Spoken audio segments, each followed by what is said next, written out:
Hello everyone. आपका स्वागत है ईवीएस फंडा चैनल पे, जहाँ पे हम एनवायरनमेंट को पढ़ते हैं और समझते हैं।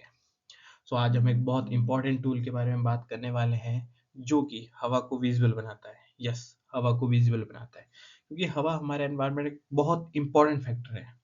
ये हमारे एनवायरनमेंट को बहुत ज़्यादा इम्पैक्ट भी करता है। आपने कभी सोचा है क्या, जो पॉल्यूशन होता है उसका स्मोक है, वो एक ही डायरेक्शन में क्यों जाता है? या जो हम विंड मिल्स देखते हैं, जहाँ पे हम विंड एनर्जी को इलेक्ट्रिक एनर्जी में कन्वर्ट करते हैं, वो एक स्पेसिफिक लोकेशंस पे क्यों होते हैं? वो हर जगह क्यों नहीं प्लांट किए जा सकते? इसका जवाब है विंडरोज। जी, जो आज का हमारा टॉपिक है वो है विंडरोज के ऊपर। तो चलिए शुरू करते हैं विंडरोज को समझना। ये क्यों है, क्या है और इसका क्या रोल है। Let's start. तो चलिए बात करते हैं विंडरोज की। तो विंडरोज एक सर्कुलर स्टैटिक डायग्राम है, जो बताती है कि हवा किस डायरेक्शन से चल रही है, कितनी बार चल रही है और किस स्पीड से चल रही है। और ये बहुत ही इम्पोर्टेंट टूल होता है एनवायरनमेंट साइंस में। ये बिल्कुल एक कंपास की तरह होता है, बट ये सिर्फ डायरेक्शन ही नहीं, फ्रिक्वेंसी और स्पीड भी बताता है। इसके साथ साथ ये हमें ये भी बताता है कि पॉल्यूशन किस तरफ डिस्पर्स हो रहा है, कहाँ होगा, और जो अगर हमें विंड पावर प्लांट लगाना है तो किस डायरेक्शन में और किस लोकेशन पे वो मैक्सिमम पावर की आउटपुट देगा हमें। So remember, wind rose is not just a diagram, it is a decision making tool. ये बहुत बड़ा डिसीजन मेकिंग टूल है। So move let's move to the next slide. चलिए अब बात करते हैं इसके फीचर्स की। Feature of the wind rose. सबसे पहला फीचर है कि ये सर्कुलर स्ट्रक्चर का होता है। ये सर्कुलर स्ट्रक्चर इसलिए होता है क्योंकि ये हर डायरेक्शन को मेजर करता है, हर डायरेक्शन से आने वाली हवा को मेजर करता है। इसका नॉर्थ जीरो होता है, फिर ये क्लॉकवाइज डायरेक्शन को फॉलो करता है। इसका लुक फ्लावर जैसा होता है, क्योंकि आप जैसा डायग्राम में देख सकते हैं, ये ऑल डायरेक्शन में है, जैसे एक फ्लावर होता है गोल, और हर तरफ उसकी पत्तियां होती हैं, तो इसलिए उसको विंड रोज भी कहते हैं। और दूसरा है इसका डायरेक्शन रिप्रेजेंटेशन। ये हर डायरेक्शन को रिप्रेजेंट करता है, जैसे आप देख रहे हैं नॉर्थ साउथ ईस्ट वेस्ट, और बीच में north south and east west, हर डायरेक्शन को मतलब ये रिप्रेजेंट करता है। Now come to the third point. तीसरा पॉइंट है हमारा फ्रिक्वेंसी डिस्ट्रीब्यूशन। जो हमारी लेंथ का होता है वो फ्रिक्वेंसी डिस्ट्रीब्यूशन में बताया जाता है। Length of each spoke shows percentage occurrences, जो कि परसेंटेज ऑफ अक्रेंस की बताती है कि किस डायरेक्शन से कितनी बार हवा चली हुई है और किस मैक्सिमम आउटपुट निकली हुई है हवा की। जैसे हम देख सकते हैं auto circular indicates frequency scale from 5%, 10%, 15%। मतलब ये बताता है कि अगर वेस्ट से हवा चल रही है और वो 30% चली हुई है, 30% चली हुई है, तो it means that it came from the best 30% of the time. मतलब ये 100% में से 30% वेस्ट की तरफ से हवा चली हुई है। वहीं पे हमारा फोर्थ पॉइंट आता है wind speed classification. Each spoke is divided into colour grading. मतलब जो हर एक उसकी स्पोक होती है, जैसे आपने पिछले डायग्राम में देखा, वो इंडिकेट करती है एक कलर सेगमेंट को, जो उसकी स्पीड को बताता है। जैसे आप स्पीड रेंज देख सकते हैं, 0 to 2 मीटर पर सेकेंड, वैसे 2, 4 और 6 मीटर पर सेकेंड। ये डिफरेंट डिफरेंट स्पीड्स को मेजर करता है। जितनी लंबी उसकी स्पोक होगी, जो आप लेंथ देखते हैं, जैसे नॉर्थ की साइड अगर जितनी लंबी उसकी सेगमेंट होगी और कलर ग्रेडिंग के साथ होगी, मतलब उस इंटेंसिटी के साथ हवा चली हुई है। Now come to the next. Now our fifth point is a calm condition indicator. Centre का सर्कल काम कंडीशन शो करता है, क्योंकि अगर काम कंडीशन को देखो तो उस विंड स्पीड बहुत कम होती है, यूजली लेस देन 0.5 मीटर पर सेकेंड। और याद रखें तो काम कंडीशन पॉल्यूशन के लिए बहुत डेंजरस होती है, क्योंकि ये पॉल्यूटेंट्स को ट्रैप करती है अपने अंदर। और जो अगर वो पॉल्यूटेंट को ट्रैप करेंगे तो वो हवा में डिस्पर्स नहीं होंगे और नीचे एक ट्रॉपिक लेवल में रहेंगे और हमारे लिए बहुत हानिकारक होंगे।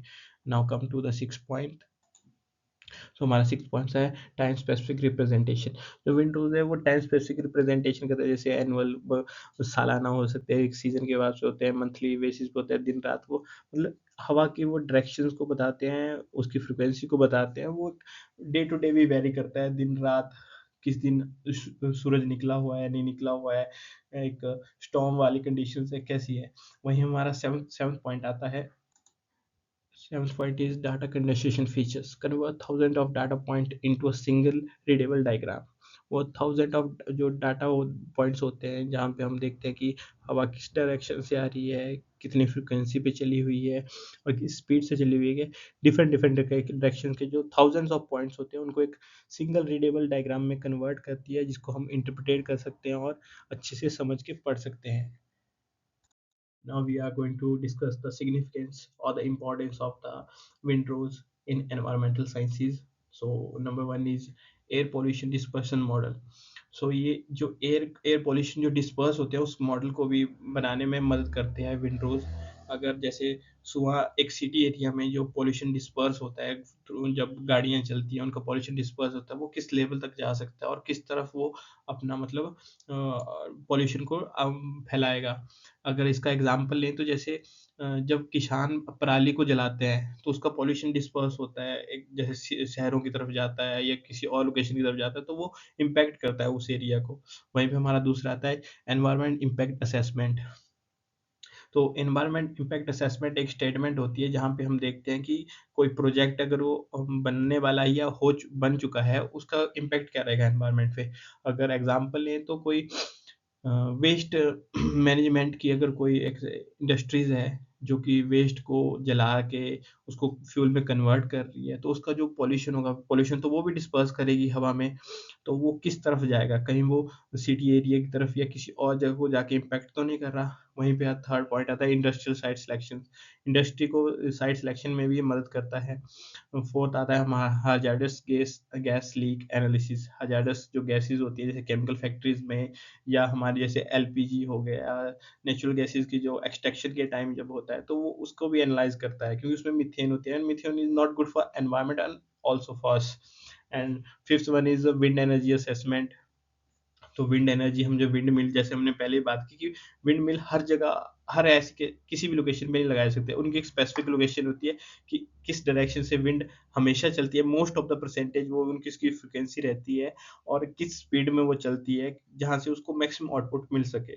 वहीं हमारा एग्रीकल्चर प्लानिंग में भी ये काम आता है। फॉरेस्ट फायर स्मोक ट्रैकिंग में भी आता है कि अगर जैसे जंगलों में आग लगती है तो फॉरेस्ट फायर का जो स्मोक है किस तरफ डिस्पर्स हो रहा है या हवा किस तरफ चल रही है तो वो आग को किस तरफ फैलाएगी। वहीं पे हमारा अर्बन वेंटिलेशन स्टडीज में भी होता है कि जैसे हमारे अर्बन या ग्रीन बिल्डिंग जिसे हम कहते हैं जहाँ पे वेंटिलेशन एक बहुत इंपॉर्टेंट रोल प्ले करता है उसमें भी हेल्प करता है। सो क्लास विंड रोज एक सिंपल डायग्राम नहीं है। It is a very powerful environmental tool जो कि हवा को विजिबल बनाता है जिसे हम विंड रोज कहते हैं। If you found this class helpful so don't forget to like subscribe and share with your friend. Learn easy, learn smart with EVS Funda. Thank you.